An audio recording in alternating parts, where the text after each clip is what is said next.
I'll tell you one story though. I don't think there's any time in my life that I'll ever get to dress up as a genie, right? I hosted a Halloween event. Yeah. You dressed up as a trader. I just wanted to work. I was like, let's get it. I embraced it, man.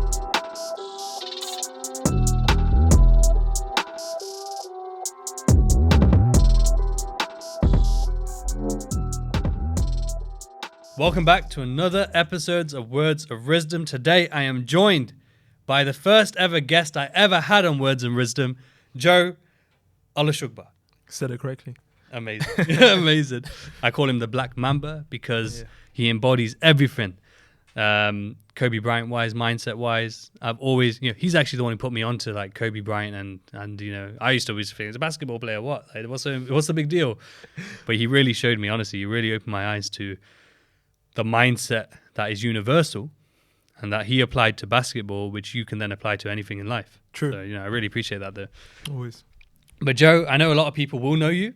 And I know a lot of people may know a bit about you. Yeah. But why don't you just tell us a bit about your journey? And especially people asking me what you've been up to for the last almost 12 months. Yeah, sure. So for majority don't know, me and Riz actually worked together back in Astro.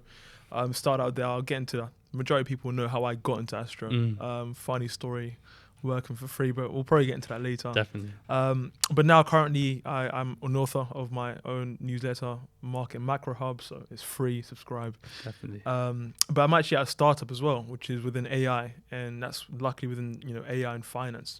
Speaking to mainly buy-side firms, a few banks, etc., just helping them implement that into their data strategy. So it's been busy the past 12 months. It's been definitely, non-stop, but it's a blessing. 100%, bro, and I'm so happy to see that progression, see you get into these environments as well, the ones that you were seeking all along. Yeah. And it's definitely a good thing, because I can imagine going through the experience that you went through, some people can be put off because and this is definitely something I wrote down. Actually, I actually wrote down as a question myself. I'll get it out just so thingy, but I remember what the question is. But in terms of Astro, generally trading, let's start with trading first for you, because how old are you now? 21 now. So exactly. So like, how long ago, how old were you when you found trading? Wow. God have mercy. I must have been like, honestly, acting like you're old there. Yeah. I must have been at least 16, 17. Because I was in sixth form. And I was playing football at the time. And I was at training, and my friend I played with him as well. He was like, hey, like, what'd you do apart from football? Because we weren't really getting paid at that point because we were reserves. Of course, yeah. I'm like, I told him as a joke, I work for the FTSE 100, and he's like, that would suit you. I don't even know how you knew what that was back then. Honestly, even I don't know. But then after he told me that would suit me, I was like, maybe I should give this like a look. It seems interesting. Found out that's, stocks, completely different world. But then from there, honestly, it's just like diving into a rabbit hole. Then you find, a ton of information, research, and it's like, how did you get into trading first though? Man, the first experience must have been one of the micro accounts he opened with them terrible brokers. I think it was with XM. Opened like a micro account, XM, money. As you do, it's a losing game at the start, and gambling and thinking you're gonna become a millionaire in a few months. So yeah, that was a funny experience to start.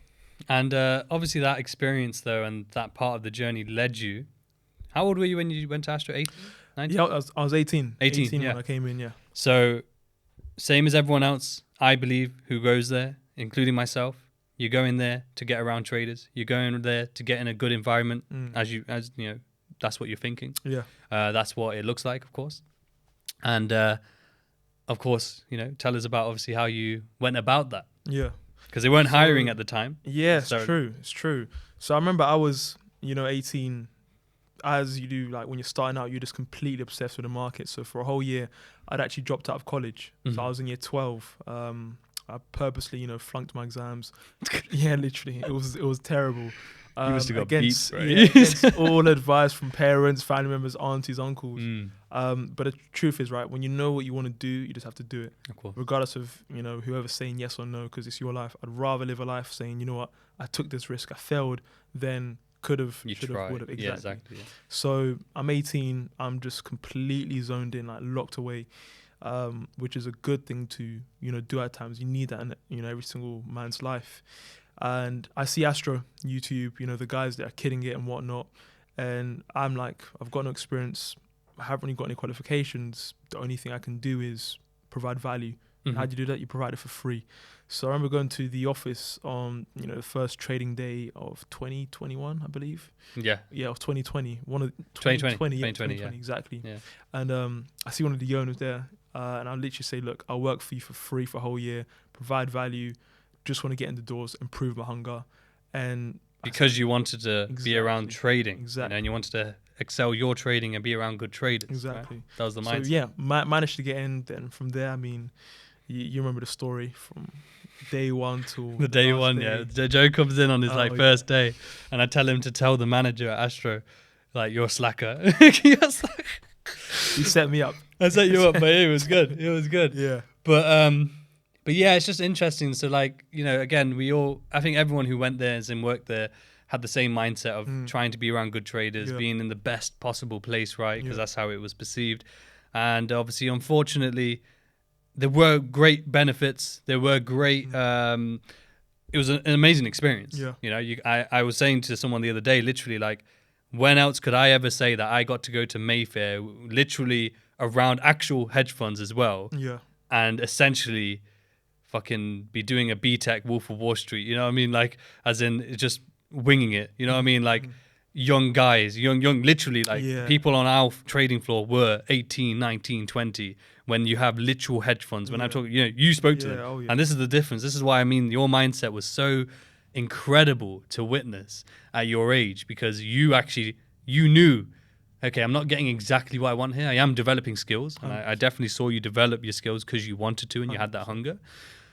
But you also had the awareness that, look, I may not be getting exactly what I wanted to from here right now, but I am definitely around people, and I saw you actively. I never did it, but you actively would speak to the people, the hedge fund people, the people managing millions in capital, and talking to them about it, asking them what they're doing.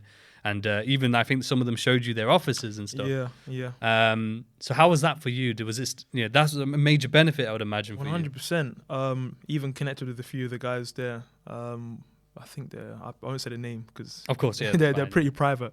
But for me, it was very simple. Like I said, I realized what I wanted was not what I could get here, which is cool. In life, every single chapter is meant to take you only to a certain point. After that, you need to find something else. I love that. And with these guys, I knew exactly what I went home and I literally researched all the funds on Grosvenor Street. Mm-hmm. Honestly, so many. There's more than 2,000-3,000 hedge funds in Mayfair alone. So in our building, I narrowed it down, researched their strategies, researched what they do, found out, all the heads of, equities, head of long shorts, head of credit, and find out everything about them. LinkedIn, I literally just went in. So when I see him in the office, I'd ask him, hey, how's your short? About exactly. I'd just kind of articulate my words and taking that same mindset you had in terms of putting yourself out there to provide value for free and applying it to the current circumstance. So taking the so-called negative into a positive and how you can maximize from it. And I saw it. That was the thing. Like I said, I don't think there's anyone else in that building, including the owners of our office, who tried to communicate with these people. Yeah. Which is insane if you think about it, especially the owners of our office didn't even attempt. They actually tried to actively avoid people because they knew that they weren't on that same path. And it's very, very interesting. I'll tell you one story though. I don't think there's any time in my life that I'll ever get to dress up as a genie, right? I hosted a Halloween event, right? And you didn't dress up, you bastard. You dressed up as a trader. I just wanted to work. I was like, this kid. I embraced it, man. I embraced the fun, the element, because I was trying to provide that value. If no one else was going to do it, I needed to do it. You know what I mean? And therefore, making it fun for the students who were there. I remember it was Halloween. I said, everyone come dressed up. We're having a fancy dress day, right? I had people dressed as Captain Jack Sparrow. I had someone dressed in like an inflatable rocket costume. Yeah, I remember. I had a guy with half Venom face paint. I dressed up as a blue fucking genie. Yeah. And when I think back, that is fucking ludicrous when we got people with hedge funds in our building. And then there's me running around with these guys going through Mayfair. Now you know why I didn't dress up. Yeah, exactly. But I respect that, honestly. Yeah. But again, it's like, that's one of the benefits I take away from it. Like, when else would I ever get the opportunity to have that experience and memory and be able to share it in this way where, look, there was a time in my life when I was 23, 24, when I was in Mayfair, and I hosted this Halloween thing, and it was just fucking joking. Memories, funny. yeah. Exactly. So I still take the benefits, It's so easy for people to think that, hey, you're just bashing, you're bashing. I still say, like, I wouldn't be in my position now if I didn't go there, because 100%. I never had the notion of teaching. I never had the thought of teaching. I never knew that I had the skill of teaching. I never knew I could provide value in such a scaled way. I definitely wouldn't have met traders from all over the world. I wouldn't have met amazing people like yourself, AJ, George, So there's so many benefits I take away from it. But I also recognize that in terms of platform, I built my own. You know what I mean? I built my own name, just like you did, just like other people did at the group. And that no one can take that away from me anyway. You know what I mean? So when I talk about these things, about the experience, that's essentially what I'm doing. I'm talking about the experience. I'm not trying to make things up. I'm not trying to throw hate or shade on people's name. Because at the end of the day, they were my first foot in the door to trading, right? And they were the people I looked up to. And as they always say, don't meet your idols, And it was just one of those unfortunate cases. Yeah. That's it. But one thing I did write down here, because obviously at Astro there was a certain culture there in terms of alcohol and drinking and having that fun. That was essentially almost at the end of every day, almost at least at the end of every single week. And there was so much temptation. Now not that I gave into this temptation, but I was already inclined with these things. I mean, I enjoyed these things. I've cut them out of my life now. Not because necessarily they're bad, but for me they were holding me back. So I cut them out. But for you, and I always said this to you at the time, you and AJ, I always said the level of discipline, the level of focus and drive, and and obviously faith as well for you guys. I always admired at your age as well, specifically, and all the peer pressure that was given to you guys, not by me, thankfully, but a lot of other people. I always admired, and I said it to you many times, right? I said it to you, like, I admire exactly, if I was in your position, I probably would have given in. I probably would have done something. And I already was at that point because I had it in the past. Because I used to have that faith. I used to have that discipline in the same manner. So how do you keep your faith strong in the face of temptation like that? You know what? It's honestly one, upbringing, two, just knowing why you're somewhere, why you're there. I'm Christian for a fact. So even drinking, because look, you can be Christian and some people drink, some people don't. It's very preferential, to be honest. Of course. With me, it's more than just, okay, I'm Christian. I just personally want to be the best version of myself. And now I know that indulging in alcohol won't help me with that. Of course, you can have it in balanced way, proportion and whatnot. But for me, it's just something. First of all, don't need it. Taste nice, it's not something I would ever want to do to relax or have a breather. There's different ways you can have an outlet, different ways you can enjoy yourself. And with me, when I was there, the only focus I had, the only reason I was there was to go in, build, work, develop myself, so I can go home and help family, my mum, which is my main priority, still is my main priority. So mum and my family, not just my mum.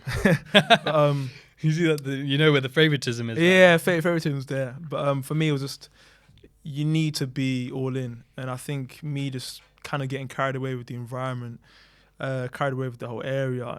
In Mayfair, everyone goes there. And by Thursday night, everyone's drunk. It's a normal thing because these guys have made it. But realizing I'm not these guys. I haven't made it yet. I'm not managing, $500 million. I'm not managing $500,000. So there's difference in levels. And there's time to play. There's time to party.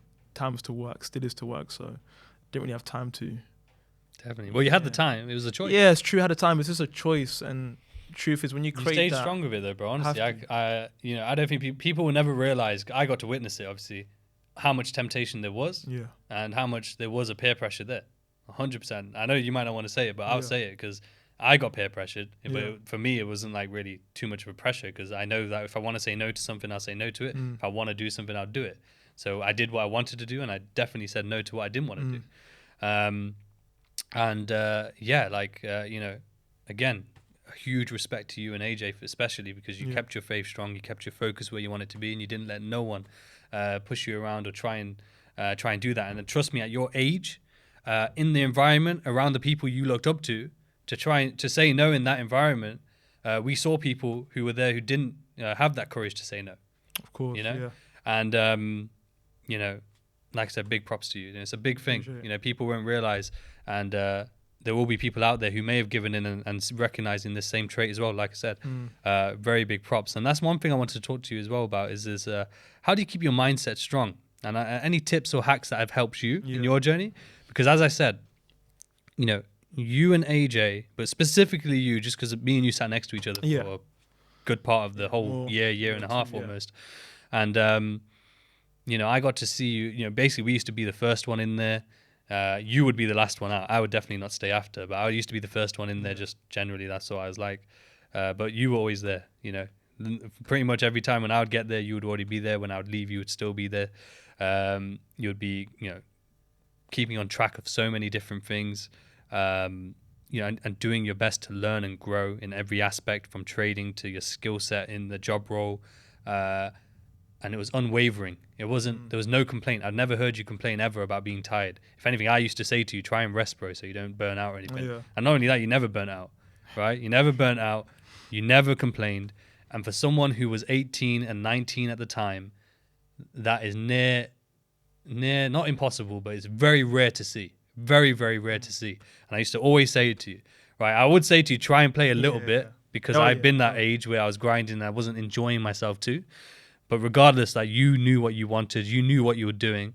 What was it? Okay, mindset-wise, what gave you that drive? You know, what gave you that focus? It's very similar to what I mentioned in our last podcast together.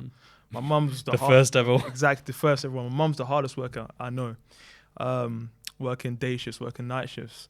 So for me, if I'm, you know, I have the privilege of sitting in an office in central London, in Mayfair, with heating, with, you know, good clothes and whatnot, good food, and I can't work hard to go back home and provide, it doesn't sit well with me.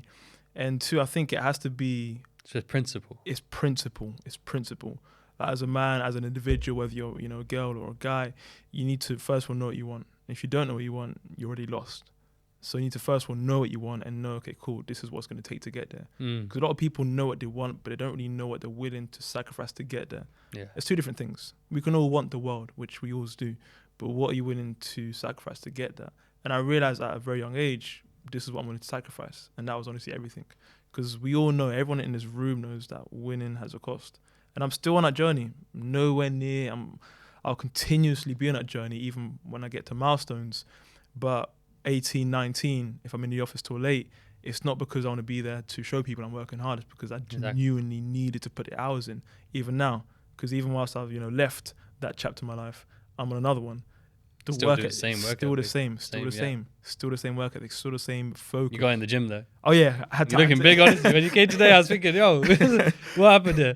Get the P. Where's the tester? I had to get in the gym as well. So it's become a lifestyle just to really, I love it, man. Zone in. And is there any specific hacks though? Not hacks. I don't like the word hacks, but is there any specific things that have? Because I know you use a lot of tools to aid in your performance, tracking your performance, keeping your mind clear and the vision strong. I know that, and it not even just tools though, but like you use specific places, environments. So like, just talk 100%. About these sort of things. So I start with one main thing for me: environment. Environment's important. Environment is key. So I have a spot I go to by Canary Wharf. I won't name it because I don't want everyone to come. Exactly, yeah. I was going to say that. I won't name it. He hasn't told me yet. Yeah, we'll go there. We'll go there, guys. But environment's key. So whenever I'm trying to get into a certain mindset mentally or mind zone, that's somewhere I can go to and just tap into a different realm for myself.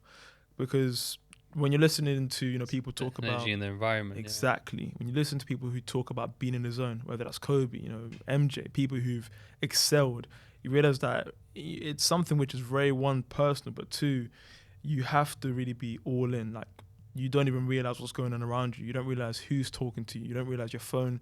So you really need to zone out everything. So for me, that's one thing, creating my environment. The second thing is internal environment. So one thing I firstly do, wherever I am, notifications off. Like, I always see it. It always tells me, and it says notify anyway. Like, sometimes I think, should I just piss him off and just fucking send it? So that's one thing I have. So I need to starve distractions, because regardless of how disciplined you are, if you see your phone, you know, Instagram popping off 24/7, whatnot, messages. That's the danger I have, bro. I've seen it. But you're gonna want to respond, and as humans, we're inclined to this. We're curious people, we're curious beings. So one thing I'm always doing, my phone is on D&D. I have a mental mode called what's it called? Deep flow. So once that's on, you can't reach me. No one can reach me, not even myself. Because if you really want to get to that intense level of focus, you have to really be all in. And I think the last thing, which is, key, is just having good people around you. Yourself, meeting people at Riz as well. There's 2 Rizzes. 2 Rizzes in the room. But I've got good friends around me, people who are on a journey, people who are ambitious, succeeding. And it's keeping just locked in. It's hard to explain what it is, but it's very much just fully being obsessed. Would you say though, it was a case of building to that level? You know, so you started off probably just like everyone else, easily distracted, not focused, not really got a goal, but you slowly maybe started with a goal, then started to sort of try and how do I get towards this goal? And then how do I start working, put myself in a position to work towards this goal? How do I stay focused and driven so that I'm not distracted on this? And it was just a process. And as you've done sort of put reps in, you've gotten more natural to you and developed it and built it to a point where it is you. More. So it's no longer a chore. It's no longer, I need to be this person. You are that person. But it wasn't a case where you just said, okay, now I'm this person. It was a case where you had to build all these different attributes slowly over time and accumulate and compound and micromanage little areas at a time, building it up, and then suddenly you are that person. And that old person is dead. The old you is gone. And now you're here, you're reborn, 100%. If you will, and you developed and built this character. 100%. I've seen it though, bro, honestly. By the time when you already came to Astro, you had this level of drive and focus already, but I definitely saw you develop it even more over the time. And then by the time I had left, you were definitely an elite individual, and I always said to you and AJ, and I remember saying it to you because I knew when I left there would be some issues, and I said to you, they won't let you talk to me and they're going to say all this, and you were like, nah, why would they do that? And I was like, no, it's fine. But I said to you, just in case it was the last time I ever saw you, I said, you and AJ, you're going to do great things, right? If you keep this level of focus and mindset and everything, you guys will be millionaires and hyper successful because you have everything, you know what I mean? And you've shown it not only through your hard work, but like I said, that temptation, the fact that you were able to fight off that temptation and not give in shows longevity. It shows that, you are going to make it. It doesn't matter how long it takes, what hardship was going to come, as long as you stuck to it, and I knew you would, you were going to make it. And I appreciate it. I'm one of them types of people where, especially when I have a few drinks, I feel like I get very emotional and very brotherly. You've seen it, and I remember it was in those moments. A couple of times when I had a couple of drinks, I would pull you to a side when you weren't. I wouldn't even pull you to a side because you two would be up in the office still, and we would be downstairs. I'd come up to the office and say, Joe, I don't want to disturb your work. I'd be like, sorry, man, I don't want to disturb you. I know you're focused, but I just want to tell you that you're smashing it. You're gonna do things. You're gonna do great things, and that's what it's all about, and I think it's very important to, when you care about people and you recognize great things, tell them. It's true. Because maybe no one else has. Maybe no one hasn't said it for a while. Maybe they've been working so hard and they're feeling it a bit, and that little reinforcement makes all the difference. And I know it does for me. I know when my wife turns around to me and says, I see you've been working hard and I appreciate it. I know it means it gives me and it's only the little few words. Yeah, it's true. You better say it. You better say it when you get. You better say it when you get home. But I know those little few words give me all the drive in the world, to understand that it is worth it. Just that, even those few words make it worth it. Not even if I get any more result, just those few words that someone has just recognized that I am trying, I am pushing, I am sacrificing, and it's not easy, but that makes it worth it. You did mention obviously about doing all this for your mum, and in terms of Islam, in Islam they say that the key to heaven is at your mother's feet. Is there anything similar in Christianity in that way, or is it just more so just you? You have to honor your parents. It's biblical. Honor your parents so that you may live long. But look, you have to, as I'm just going to speak to guys mainly, but as a man, fine, man. Honestly, you have a priority to, one, be a protector, to look out and be an anchor of stability, which is such a key thing, because people don't realize that being an anchor of stability doesn't just mean financially.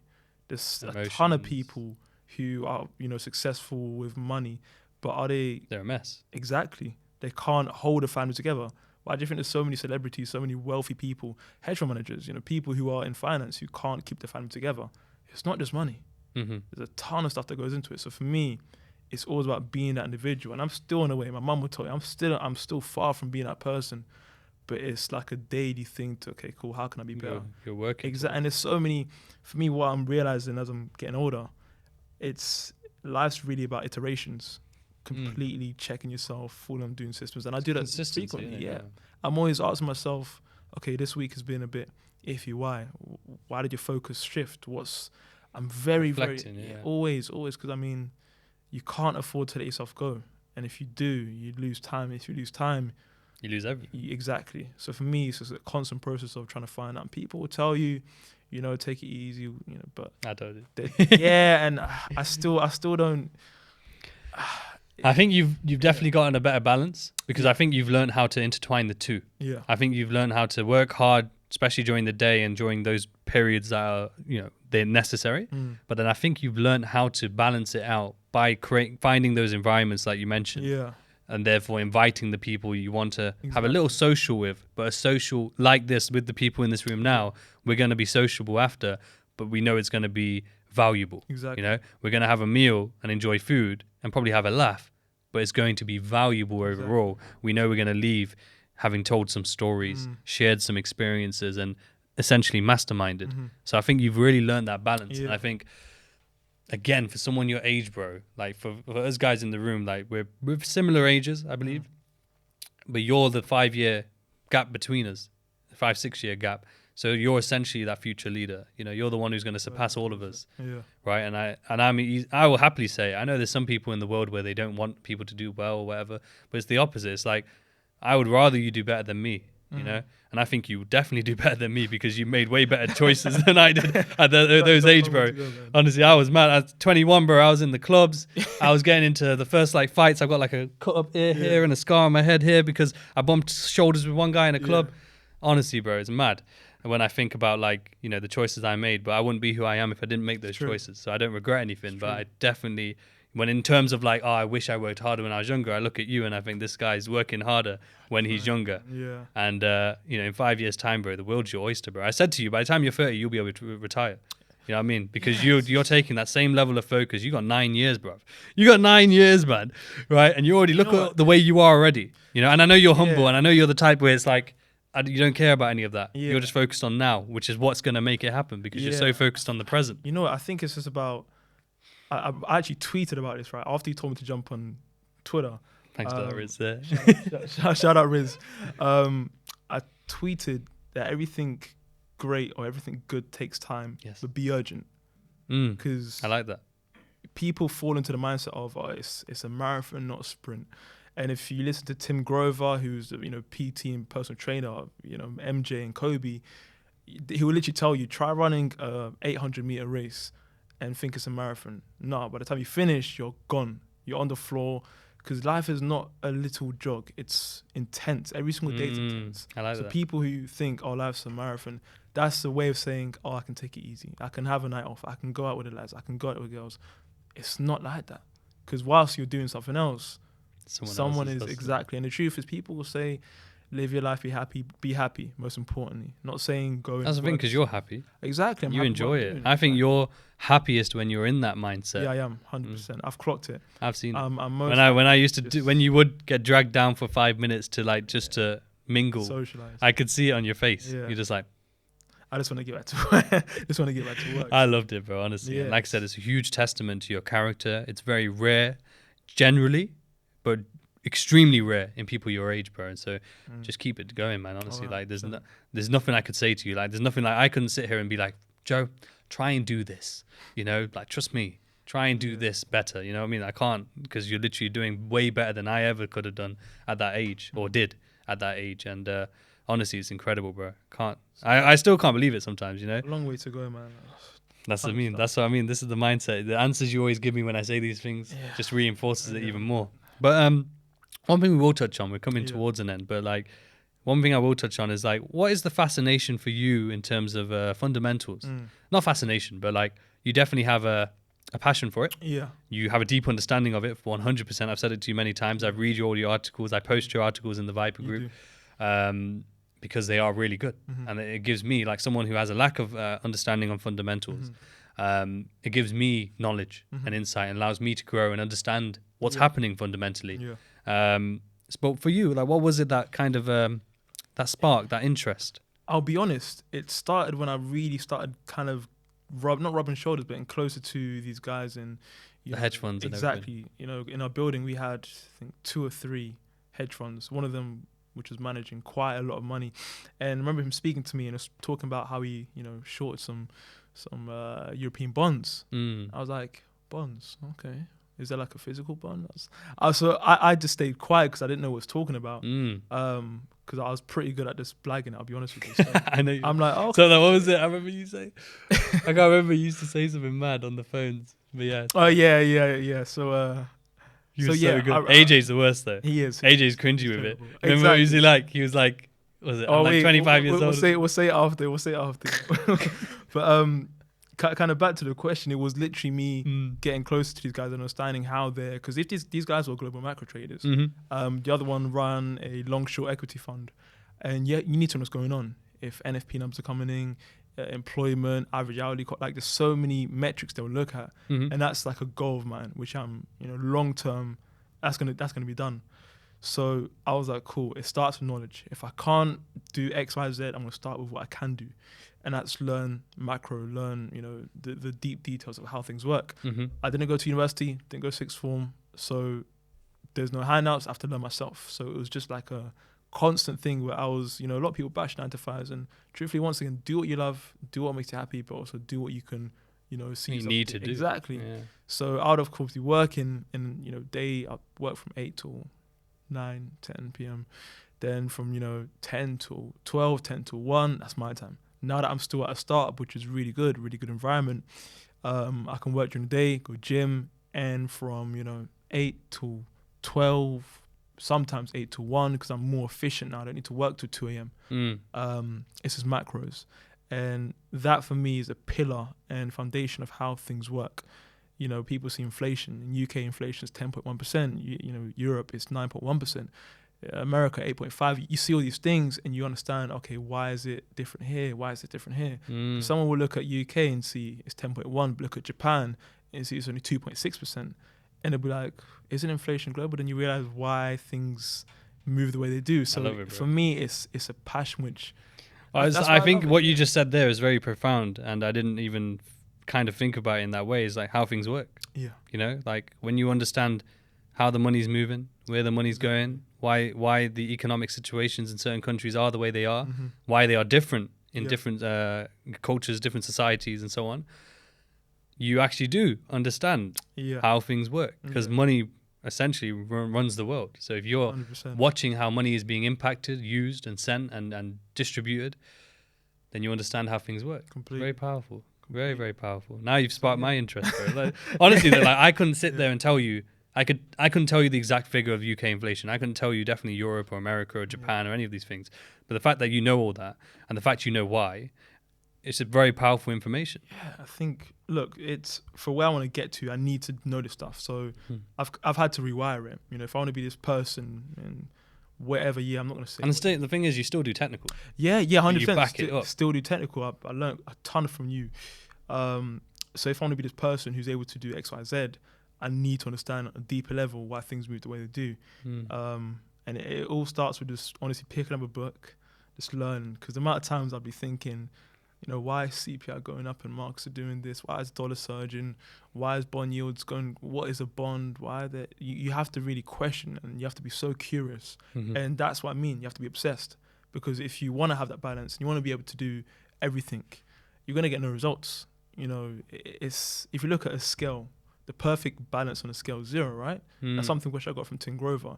And you're not going to want 0 results in your life. You want to have results, and you have to put that work. Exactly, tip the scale. So for me, I've had to be extreme, because what I want to achieve is extreme, and it's the truth. So until I get there, which will be God willing whenever, it's going to be that way. And even when I get there, I'll continue being that way, because as we all know in this room, there's no end. What's necessary. Exactly, there's no end. It's a loop. I love it, man. Honestly, I love it. Well, you got me thinking now. But I know that we discussed that you have worked on, there's not like a name for it, but you've essentially have put together something for yourself to really understand the fundamentals, like taking these advanced and technical terms and making them basic, making it understandable and bite-sized. And I know we've discussed about how you can really implement that and sort of try and make an impact. But yeah, I know you've been doing these articles as well, so tell us a bit about that. Why do you do it? Because you enjoy it? Do you do it because you want to provide value? Funny. When I started the articles early this year, it was in alignment with the person I was trying to be, someone who understood the markets. And as a result of that, I realized I had to break it down into atomic habits. So, okay, I want to be this person who knows so much about the markets. Every single day, I'm now going to write a quick macro report of what happened. Cool, started doing that. And then after, working, I actually transitioned into a brokerage firm. And they actually, as a morning report, every single one would know if you're in a brokerage firm, especially FX or equities, whatnot, you have to do a morning brief on what's happening. I done mine the first week I got there, and they're like, you know your stuff. So in the 2-3 weeks, they were like, hey, do you want to manage like the fundamental side of things for us? So they had a book of 5,000-7,000 clients they'd send out reports to every morning about what was happening. Amazing, for Sterling. And they said, hey, take it on. I was like, open hands, I'll take it on. So then from there I started writing it for our clients and sending it out, and they gave me a great opportunity to do that. And then after I was moving on from there, a friend of mine who works for a research firm, they own the platform I actually write for, and he said, hey, jump on this, I see you work on LinkedIn. So it's just like naturally it happened. Well, it's not even naturally, bro. You took action, made sure you gained knowledge in an environment where it wasn't given to you. You had to go and, you put yourself in the environment hoping that would be the case. It wasn't the case, so you took action to go seek it. Taking the, what's the word for it? Like you took the blessing out of the dirt, if you will. Like you took the good out of the bad. So you had to do that at your age with, with lack of experience, if you will, but with a vision, with drive and with focus. And by doing so, you built your knowledge up, you moved on to somewhere into a new environment, a new opportunity. And because of that work you had put in before, which again, you could easily have not done and easily have just done the minimum or done the job that you were essentially there to do and not go above and beyond to do that, that allowed you then to have this door open to you. Not because of luck, not because of it was handed to you, but because you put that work in before, which gave you the key to unlock that door. And then when that was unlocked, that gave you then access to another level of experience and a new, also unlocking a potential in you and you seeing what you are capable of to then get you to now having your own, being on your own platform, making, writing what you want to write about and providing value in that way. And again, it's just a testament to the journey. If any element of that journey was different, good or bad, that wouldn't have happened, So if that negative thing didn't happen, you wouldn't be there. If that positive thing that you had to take action on and sacrifice on and so on didn't happen, you wouldn't be there either. Facts. And I think that's something that's forgotten. And I think a lot of people ignore or don't see that it's actually the ups and the downs. If anything, the downs are so important. Very. Right? And the downs, yes, they can get to us. It does not mean that you don't feel shit. Oh, yeah. Right? It does not mean that you don't feel like fucking giving up and that it's overwhelming and it's hard. Right? And that sometimes you may feel like I say, breaking down and crying and fucking crumbling. But it's the fact that you have to understand, what does that serve? What does it serve if you crumble and you break? It serves no one. It doesn't serve you. And it definitely doesn't serve your purpose or vision. And it 100% doesn't serve. It's not about other people, but it doesn't serve those around you either. Right? It's okay to have a moment. It's okay to let it out. It's okay to feel like shit. But it's very important for you to continue, right? Exactly. And that's exactly what you did. And I think time-wise, we are up. However, we will have to do this again, as always. But again, it's a pleasure. Like, it's full circle, right? Because I think, if I'm not mistaken, the last episode it was 20, 21, 22, 23, 24. So from 1 to 24, we've come full circle. We've gone from being in, well, to be fair, it wasn't a bad location, was it? It was a Mayfair, but it was the canteen area, if you will, like the dining area. with just me with one camera and some shitty mics. Yeah. And very ad hoc, like we didn't know, we hadn't built first sort of content we were doing, and now we're here in the studio, professional cameras, professional mics. And levels changed. Levels have changed, experience has grown, the vision and heart stays the same. Yeah. So I appreciate you once again, bro. Your description, in the description, I'll have your socials and a link to your articles. So definitely check those out. Yeah. And thank you once again. Obviously, drop us a comment with what you've taken away from this episode. Catch us on the next one.